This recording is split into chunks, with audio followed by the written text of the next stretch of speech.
देवी का देखो तरू पृथ्वी लोक में। प्रभु देखो तनी कि पृथ्वी लोक में फागुन के महीना चल रहल बा अब बड़ा उत्सव मनावल जा रहल बा। ऊ सब तो ठीक बा, चलो हमरा मन करता। मन करता का मन करता जी? उहे उहे जवन रोज लेबे नी भुला जालू का? भुला जालू? अरे रोवा तो देव के देव महादेव हई, फरिया के कहीं का कहतनी। देवी बुझत नहीं कु का, हमारा भांग के तलब लागल बा, जल्दी से भांग पीस के पियाव। अरे तो ऐसे न कहल जाला, रउआ कबे से बुझौनी बुझावतनी। जब रउए बुझौनी बुझावे लागम तुभी लोग पर तो जाने कौन कौन बुझौनी बुझावल जात होई। अब हमरो बात सुन ले, हम अब भांग ना पियाई, हमके पृथ्वी लोग पर होली खेले जाए के बाद आ हमरा के आज्ञा देइए। होली खेले जाई बाबा धावा धाम, सुनो भोला जी। होली खेले जाई बाबा धावा धाम, सुनो भोला जी। आए हाय सुनो ये भोला जी, आए हाय सुनो भोला जी।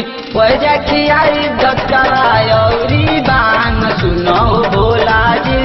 होली खेले जाई बाबा धावा धाम, सुनो भोला जी। होली खेले जाई बाबा धावा धाम, सुनाए भोला जी।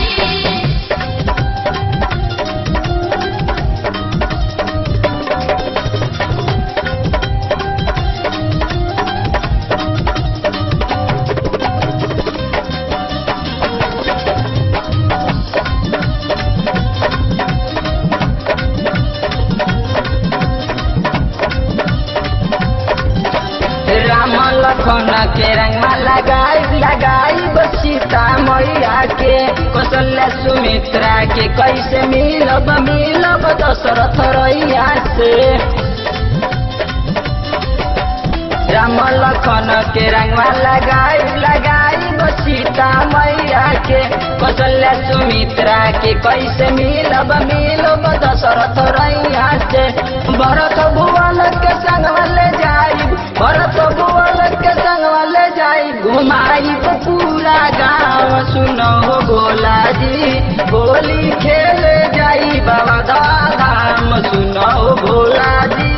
होली खेले जाई बाबा धावा धाम, सुनाए भोला जी।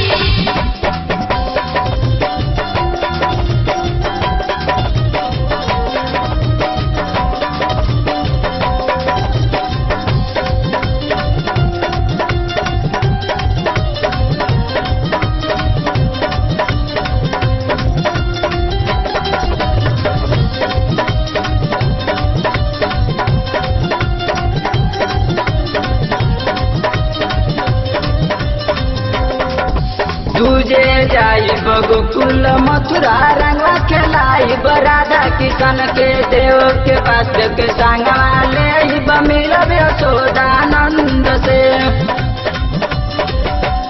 तुझे जाई गोकुल मथुरा, रंगवा खेलाई राधा किशन के, देव के बात के संगवा ले मिलब यशोदानंद से।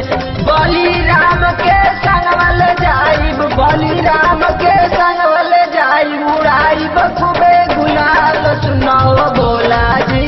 होली खेले जाई मथुरा धाम, सुनो भोला जी। होली खेले जाई मथुरा धाम, सुनाए भोला जी। होली खेले जाई बाबा धावा धाम, सुनो भोला जी। होली खेले जाई बाबा धावा धाम, सुनाए भोला जी। आए हाय सुनो ये भोला जी, आए हाय सुनो भोला जी।